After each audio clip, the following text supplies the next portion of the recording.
আমার মায়ের বাবা মানে আমার দাদু যখন বেঁচে ছিলেন তখন উনি নাকি প্রতি বর্ষা সিজনেই আর এই কই মাছ খেতেন নারকেল দিয়ে, নারকেল বাটা দিয়ে। আমার তো গ্রীষ্ম বর্ষা শীত কোনো ঋতুই বাধা নেই, আমার সব ঋতুতে এই নারকেল দিয়ে তরকারি খেতে খুবই ভালো লাগে। আর সেটা যদি হয় নারকেল দিয়ে কই মাছ তাহলে তো কোনো কথাই নেই। আসুন বন্ধুরা, আজকে আমি আপনাদেরকে এই নারকেল দিয়ে কীভাবে আমি কই মাছের রেসিপিটা করব তা আপনাদের সাথে শেয়ার করব।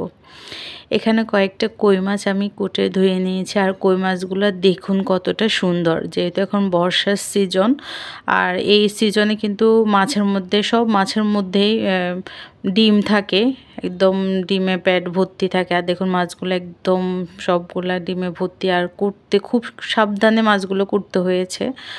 আর এখানে একদম দেখুন একদম মিহি করে আমি নারকেলটা বেটে নিয়েছি, একদম পাটায় পিষে নিয়েছি। আর এখানে একটু পেঁয়াজ আর কাঁচা লঙ্কা নিয়েছি, আর এখানে দেখুন পেঁয়াজ আর কাঁচা লঙ্কা আমি ব্লেন্ড করে নিয়েছি। আর নারকেলটা বাটার সময় আমি নারকেলের সাথে কিছু কাঁচা লঙ্কা বেটে নিয়েছি। আর নারকেলের তরকারির মধ্যে কাঁচা লঙ্কাটা বেশি যায়, গুঁড়া লঙ্কা থেকেও কাঁচা লঙ্কাটা এই তরকারির মধ্যে, নারকেলের তরকারির মধ্যে বেশি যায়। এরপর আসুন আমি মাছটা লবণ হলুদ দিয়ে মেখে নিচ্ছি। আর মাছটা রান্না করার আগে প্রথমে আমি ফ্রাই করে নেব, যার জন্য একদম হাত দিয়ে আলতো আলতো করে আমি মাছটা মেখে নিচ্ছি ভালোভাবে। এরপর আমি তেলটা গরম হওয়ার সাথে সাথে মাছটা দিয়ে দিচ্ছি। বিশ্বাস করুন আমার যতগুলো আমি কই মাছের রেসিপি খেয়েছি, আমার আর এই কই মাছ দিয়ে নারকেলের রান্নাটা বেশি ফেভারেট, বেশি ভালো লেগেছে যতগুলো রান্না খেয়েছি কই মাছের আইটেমের। তো দর্শক আপনারা কিন্তু এই আইটেমটা অবশ্যই রান্না করে দেখবেন, খুবই ভালো লাগে। আর কই মাছ ভাজতে ভাজতে আমি এদিকে জিরাটাও বেটে নিয়েছি পাটার মধ্যে, শিলপাটার মধ্যে। যাই হোক, আমার সব মাছ ভাজা শেষ। আমি ওই তেলের মধ্যে পেঁয়াজ যে কুচি করে রেখেছিলাম ওই পেঁয়াজ কুচিটা দিয়ে দিচ্ছি।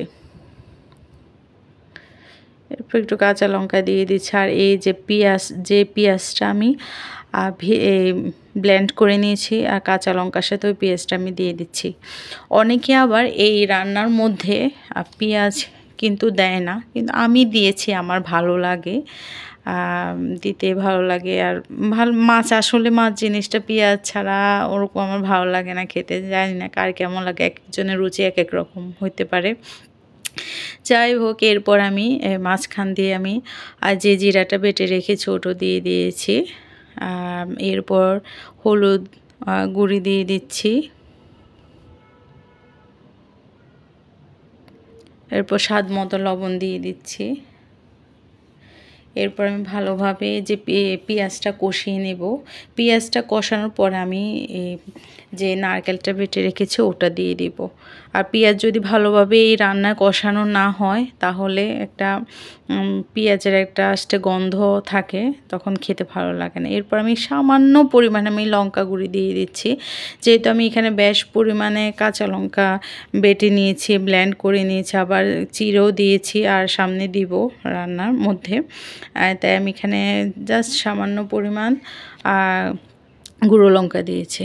এরপর দেখুন পেঁয়াজটা একদম ভাজা ভাজা হওয়ার পরে প্রায় আমি 10 থেকে 12 মিনিট পর্যন্ত পেঁয়াজটা ভেজেছি। এরপর আমি যে মিহি করে বেটে নেওয়া নারকেল, যেটা আমি বেটে নিয়েছি, ওই নারকেল বাটাটা দিয়ে দিচ্ছি। এরপর সবগুলা মশলা দিয়ে নারকেলটা ভালোভাবে মেখে নেব, মেখে একদম নেড়ে চেড়ে নেব আর কষিয়ে নিচ্ছি ভালোভাবে সুন্দর করে। দেখুন কষানো হয়ে যাচ্ছে আস্তে আস্তে। আর না এই রান্নাটার মধ্যে যখন নারকেলটা দিবে, নারকেলটা কিন্তু নিচে লেগে লেগে যায়, তার জন্য এভাবে অনবরত নাড়তে হবে। কিন্তু পেঁয়াজ দেওয়ার পর কিন্তু এতটা নাড়া দরকার হয়নি, কিন্তু নারকেলটা দেওয়ার পর নেড়ে চেড়ে নিতে হবে সারাক্ষণ। তার একটু নারকেলটা এমনিতেই একটু রেখে দিলে কিন্তু পুড়ে যায়, পুড়ে গেলে কিন্তু ফ্লেভারটা ভালো আসে না। এই তো আমার নারকেলটা একদম শুকনা শুকনা করে একদম আমার ইয়ে হয়ে গিয়েছে, ভাজা হয়ে গিয়েছে। এরপর আমি পানি দিয়ে দিচ্ছি।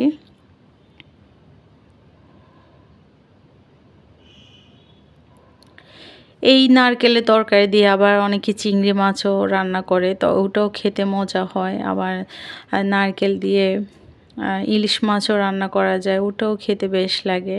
আবার আমি আবার দেখেছি আমার শ্বশুরবাড়িতে যে বরবটি দিয়ে মাছের ডিম দিয়ে সাথে নারকেল বেটে রান্না করে, ওটা এত মজার হয়।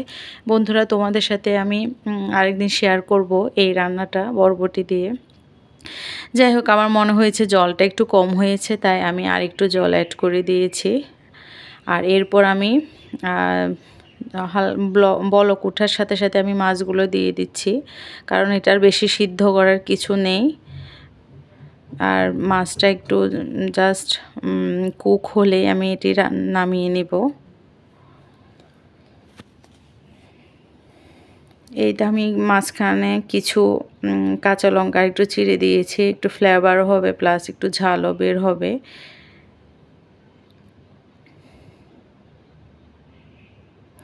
এই তো আমার রান্না মোটামুটি কমপ্লিট। এই তো রান্না শেষ। কেমন লাগলো বন্ধুরা আজকে আমার এই কই মাছের রেসিপিটা নারকেল দিয়ে? তোমরা সবাই বাসায় এই রান্নাটা করবে, দেখবে সবাই খুবই পছন্দ করবে। আমি তো এটা খুবই ভালোবেসে ফেলেছি এই রান্নাটা। যে যেখান থেকে বসে ভিডিওটা দেখছেন সবাইকে অসংখ্য ধন্যবাদ। ভালো থাকবেন আর আমার চ্যানেলটা সাবস্ক্রাইব করে দেবেন। টাটা।